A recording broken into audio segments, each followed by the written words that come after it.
नमस्कार और वंदे मातरम। मैं हूं श्यामगिरी। आप देख रहे हैं हमारा चैनल मुद्दा भारत का।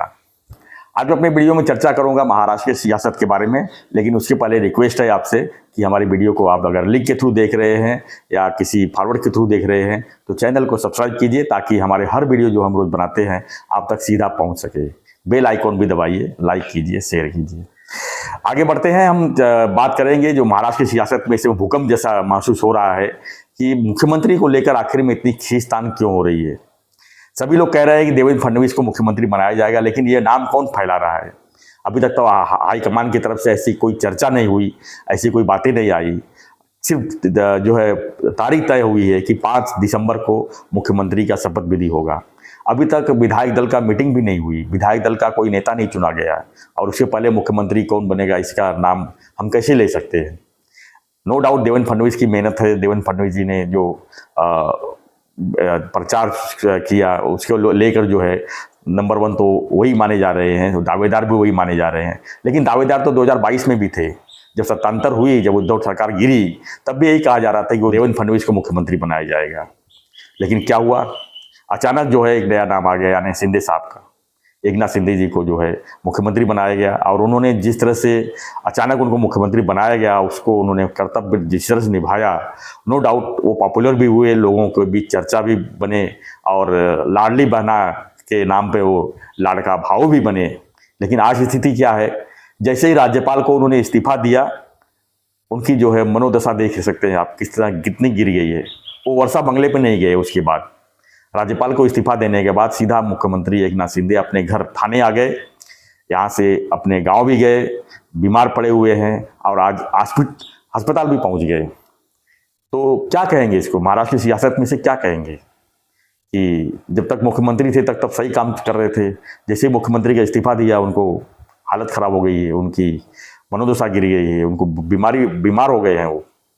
और देवेंद्र फडणवीस नाम पर ऐसे चर्चाएं हो रही है कि जैसे कि वो मुख्यमंत्री बन ही गए हैं, बस खाली शपथ लेना बाकी है। ऐसा कुछ भी नहीं है। भाजपा ने अपने पर्यवेक्षक को भेजा है यहाँ पर, और वो अपना काम करेंगे, और मेरे ख्याल से कल तक जो है विधायक दल का बैठक हो जाएगी, और उसमें जो है नाम फाइनलाइज होगा। हो सकता है कि 5 तारीख को इसका नाम फाइनल हो, क्योंकि बीजेपी जो है नहीं चाहती है कि किसी तरह का शोर शराबा हो शपथ विधि से पहले, किसी तरह का मनमुटाव हो, किसी की नाराज़गी हो, क्योंकि बीजेपी बैकग्राउंड में जो खेलती है वो किसी को पता नहीं चलता है। जिसको मुख्यमंत्री बनाया जाता है उसको ही नहीं पता रहता है कि मेरे साथ में आज क्या होने वाला है। आपने देखा राजस्थान, छत्तीसगढ़, मध्य प्रदेश क्या हुआ है। राजस्थान में तो जो पहली बार विधायक बने उनको सीधा मुख्यमंत्री बना दिया गया। वसुंधरा राजे देखते ही रह गई।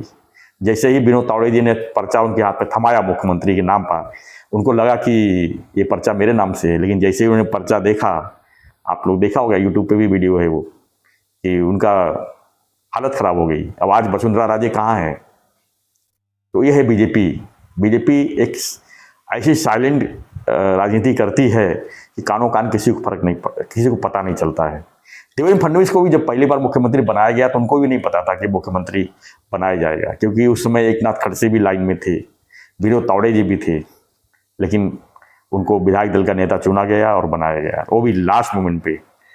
उस समय बीजेपी अकेले चुनाव लड़ी थी 288 सीटों पर, और 123 सीटें जीत के आई थी, और 5 साल तक मुख्यमंत्री देवेंद्र फडणवीस ने काम किया, और अच्छे काम किया। उन्होंने सत्ता में वापसी भी की। उद्धव ठाकरे अगर गद्दारी नहीं करते तो सत्ता तो बन गया था बीजेपी और शिवसेना का। तो देखा है तो देवेंद्र फडणवीस ने तीसरी बार ये हैट्रिक की है, नो डाउट उनका हक है, उनको मुख्यमंत्री मिलना चाहिए। लेकिन बीजेपी ये देखती है कि कौन नाराज हो रहा है, कौन क्या हो रहा है, कुछ फर्क नहीं पड़ता है। वो काम केंद्र से होता है। यहाँ पर जो चेहरा सीएम का होता है एक तरह से रोबोट होता है। उनके केंद्र के बगैर वहाँ पर यहाँ पत्ता भी नहीं हिलता है। बस खाली सत्ता होना चाहिए, सत्ता आ जाती है तो बीजेपी इस तरह काम। अब बात करते हैं एकनाथ शिंदे जी के बारे में। शिंदे जी के बारे में दिखाया जा रहा है कि एक अच्छे नेता हैं, एक अच्छे कार्यकुशल मुख्यमंत्री साबित हुए हैं। लेकिन अब शिंदे साहब के सामने एक सबसे बड़ा सवाल ये है कि उनको शिवसेना को भी अच्छे लेवल पर बचाए रखना है, क्योंकि बीजेपी के साथ रहते हुए जिस तरह से बीजेपी ने उद्धव ठाकरे का हालत किया है, क्या शिंदे साहब का भी ऐसा हालत नहीं हो सकता है फ्यूचर में? अगर उन्होंने बीजेपी के खिलाफ कुछ भी किया 19-20, तो शिंदे साहब क्या है? कुछ भी नहीं है। जब ठाकरे को नहीं छोड़ा बीजेपी ने, तो शिंदे साहब को क्या क्या वजूद है, बताइए आप। शिंदे साहब के सामने इस समय सबसे बड़ी चुनौती ये है कि उनको शिवसेना बचाए रखना है, शिवसेना को बड़ा करना है, क्योंकि जिस तरह से उनको चिन्ह मिला है, शिवसेना का नाम मिला है, और एकनाथ शिंदे का जो मुख्यमंत्री का कद मिला है, उसको बचाना उनके सामने सबसे बड़ी चुनौती है। उसके लिए उनको पोर्टफोलियो बड़ा चाहिए। अगर उनको साइड का पोर्टफोलियो मिल गया और उनको एक डिप्टी सीएम बना के छोड़ दिया गया 100 पीस, सोचिए कि अगली बार चुनाव में किसको मुंह दिखाएंगे वो। तो उनके सामने ये सबसे बड़ी चुनौती है, और मेरे ख्याल से यही सोच सोच के कहीं ना वो बीमार न पड़ गए हों कि आगे क्या होगा। हमने तो इतना बड़ा यज्ञ जीत लिया, लेकिन आगे क्या होगा, उसको कैसे बचाए रखना है, शिवसेना को कैसे एक साथ रखना है। क्योंकि अभी उद्धव के जो 20 विधायक चुन के आए हैं, वो भी फूटने वाले हैं, वो भी शिंदे साहब के साथ में आने वाले हैं, क्योंकि सत्ता सबको प्यारी होती है। 5 साल अगर सत्ता से आप दूर हो गए तो आपको कोई नहीं पूछने वाला है अगली बार। तो शिंदे साहब कहीं ना कहीं ये सोच रहे हैं कि हम डिप्टी सीएम बना के छोड़ दिया गया, या आगे जो 2.5 साल का जो चर्चा में है कि उनको आगे सीएम बनाया जाएगा, कोई नहीं चर्चा है। उनको 2.5 साल मिलेगा कि नहीं, कोई गारंटी नहीं है। जब बीजेपी ने 123 सीट लेके 5 साल तक सत्ता अपने साथ में अपने पास रखी, मुख्यमंत्री का चेहरा, इस बार तो 132 सीट है, प्लस अपक्ष मिला दिया है, तो उनके पास में 140 विधायक हैं।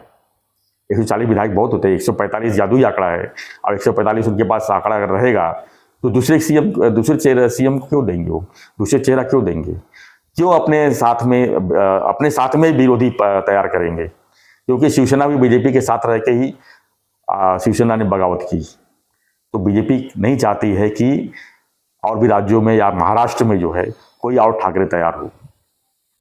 ये चीज़ शिंदे साहब को कहीं ना कहीं घाव कर रहा है, और शिंदे साहब समझ रहे हैं कि अब नहीं तो कभी नहीं।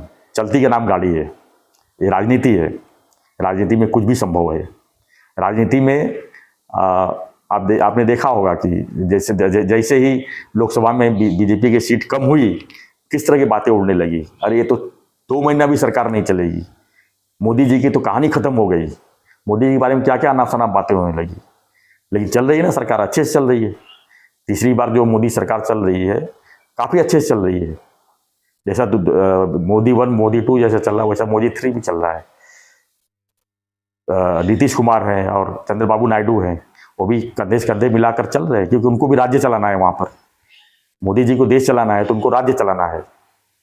तो ऐसा नहीं है, राजनीति है। बीजेपी जो है एकला चलो की राजनीति ज़्यादा करती है। और मैं गारंटी के साथ कहता हूँ कि आने वाले दिन में, यानी 2029 की तैयारी बीजेपी की यही है कि वो 288 सीटों पर चुनाव लड़ेगी और अपने दम पर सरकार बनाएगी, जैसे उत्तर प्रदेश में किया है।